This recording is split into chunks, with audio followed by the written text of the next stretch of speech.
So the Colts have Fever players out. Sophie was not there, but they give everyone jerseys. And Caitlin Clark, grew up in Iowa, is a Chiefs fan, refused to wear the Colts jersey. She just held it up like this. And she hasn't gone out and said, like, I didn't do it because I'm a Chiefs fan, but the internet was like, she's a real one. I love it. And it's just... All right. So Sophie Cunningham just made news with an interview that has every single person talking. She went all out, criticizing leadership, challenging the league, and even hurling some harsh criticism at Caitlin Clark. She didn't sugarcoat anything at all. It was honest, unreserved, and directly from her heart. There's no doubting it, regardless of whether you believe she's expressing the truth or only trying to stir things up. Sophie's remarks were powerful. This wasn't your typical well-crafted public relations quip. It was unadulterated gold that profoundly disrupted the WNBA discourse overnight. Let's be clear now. Biting her tongue has never been Sophie Cunningham's style. She will criticize the WNBA head office, make fun of her own club, and simply say a few direct remarks without even blinking. Really, Sophie has always voiced her opinions. It is essentially her brand. She didn't just say anything this time, though. She completely unloaded. There was absolutely no fluff or filters, just unrelenting fire directed at everyone and everything. Hell no. I haven't watched a lick of the WNBA. I don't know what's going on. I talked to my teammates like the day that we did exit interviews and all of that. And I need a cleanse. Like, I'm booking vacations. Wes, we need to go on a vacation and do a podcast. The atmosphere was quite relaxed. On the Show Me Something podcast, Sophie Cunningham was back in her hometown of Missouri, just enjoying a cup of coffee. She seemed to be completely unconcerned. Without a script or a public relations team interfering, Sophie was just being who she truly is. With Caitlin Clark front and center, she somehow managed to touch on practically every hot-button WNBA topic there is, from talking about the weather to laughing about horses to even hinting at a little baby fever that I assume you witnessed the moment she brought it up. As a nice PR move, the Indianapolis Colts invited the Indiana Fever to a game and gave out personalized jerseys. Like, what a great idea. Well, not in Sophie's opinion, as it seems Caitlin Clark wasn't really excited to comply. And that was exactly the spark she needed to really sound out, in typical Sophie way. This is what transpired. Caitlin is a devoted Chiefs fan who was born and raised in Iowa. She simply held up the Colts jersey when they gave it to her. She didn't wear it. That's all. You know, this calm, yeah, thanks, but I'm good moment without a false smile or enthusiasm. Win in Rome, like, I can like be like, I'm here, they brought, like, I'll like put this shit on. Her not doing that is so incredible. I hope she knows how awesome that was. You said it yesterday, and I was like I'm not surprised by it. I'm not, because you know what? Everyone's always trying to get her to like wear something or do something, and like for her to be like. And here's the thing: the internet went crazy. Naturally, Caitlin's admirers were referring to her as a real one and saying things like, she's staying loyal.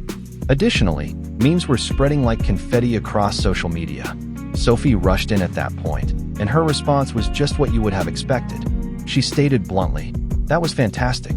I hope Caitlin understands how awesome that was." She simply laughed after that and continued, "I'm not even shocked by it." Classic Sophie. Remember, Sophie wasn't even present at the game. She claimed that although she had completely left before the event, she was unable to resist building Caitlin up after watching the footage online. Sophie described Caitlin's decision to not wear the Colts shirt as real and incredible. To be honest, she's correct. Although it might not seem like much, that kind of genuineness makes a big difference in a league where everyone is supposed to act politely and follow the PR script. Sophie even declared that her favorite event of the week was Caitlin's moment. She even made a joke about how Caitlin could have simply put on the jersey and grinned for the cameras, but it was even better that she refused to give in. And to be honest, that scene explains a lot of why supporters adore them both.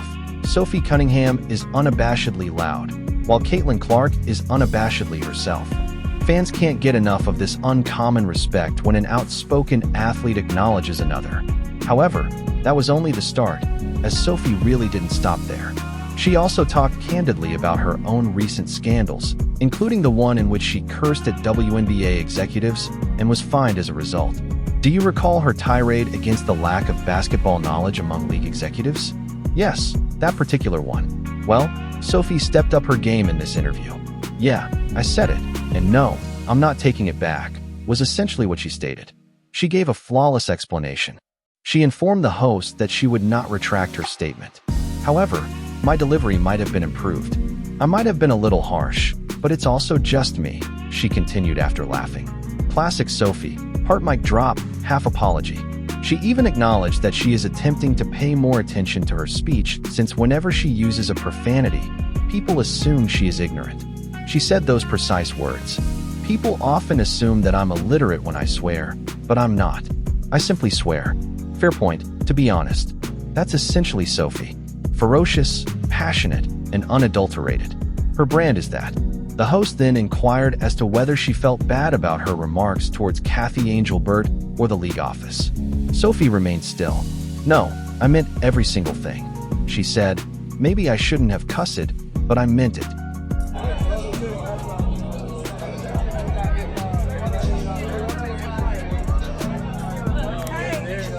Someone else is already thinking, without hiding behind media training.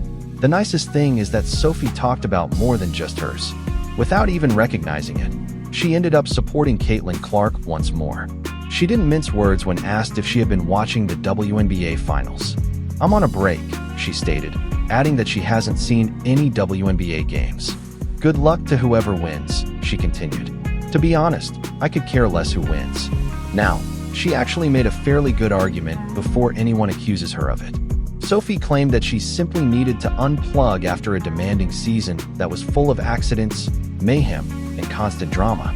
To be honest, many athletes experience that, but they hardly ever acknowledge it in public. She says that when you're in it, competing daily, enduring disappointments, and under continual pressure, there are moments when you just need to take a break. It stings to see other teams play immediately following the conclusion of your season. Burnout, not humiliation, was the reason behind her statement that she was on a WNBA cleanse. And really, who can blame her after the season she just had? Sophie claimed to have been taking things easy, unwinding, spending time with her loved ones, and at last savoring a small portion of a typical life. She still uses her signature snark, though. "I'm making travel arrangements. I'm done with it. Drama aside, I'm done," she chuckled before continuing. "Instead, let's discuss fashion." Only Sophie could seem to effortlessly transition from raving about league finds to talking about Pika coats and Christmas vacations in the same sentence. However, it truly indicated something deeper, so let's take a moment to go back to that Caitlin Clark jersey moment. Sophie found it to be strong in addition to being humorous. It demonstrated that Caitlin is self-assured and unconcerned with winning over everyone. Let's have Fever players out. Sophie was not there, but they give everyone jerseys, and Caitlin Clark, grew up in Iowa, is a Chiefs fan, refused to wear the Colts jersey. She just held it up like this. And she hasn't gone out and said, like, "I didn't do it because I'm a Chiefs fan," but the internet was like, she's a real one. I love it. And it's just like, it's so good. So good. Sophie completely respects that type of self-assurance because it's exactly how she functions as well. In a league where players are expected to be appreciative, well-mannered, and cautious with every word, that kind of moment is uncommon. Sophie went so far as to say that she hopes Caitlin understands how legendary that little gesture was. She's not incorrect, to be honest. One of the most shared WNBA posts of the week was the video of Caitlin clutching the jersey. It was assurance without uttering a word. Since Caitlin Clark could have simply smiled for the cameras, put on the shirt, and played along, Sophie called it fantastic, and fans wholeheartedly agreed. However, she didn't. She firmly but courteously maintained her position, and it was adored by fans. Sophie and her are shamelessly authentic, which is precisely why they click. They don't pretend to be someone else, the league, or social media. Then, halfway through the interview, Sophie changed the subject. She began discussing the repercussions of being vocal in the WNBA and what it actually means to do so. Sophie stated that she takes her role seriously since she believes she speaks for athletes who aren't always able to express themselves in public. According to her, "I represent a lot of people who don't say stuff, so I want to make sure I say it right." That was a good and unexpectedly self-aware moment on her part. She is aware of the weight of her platform. What makes her unique is that she is speaking not only for herself, but also for athletes who cannot afford to face penalties, criticism, or losing sponsorships. Yes, she is loud, but it's more than just noise. She genuinely gives a damn about what she says.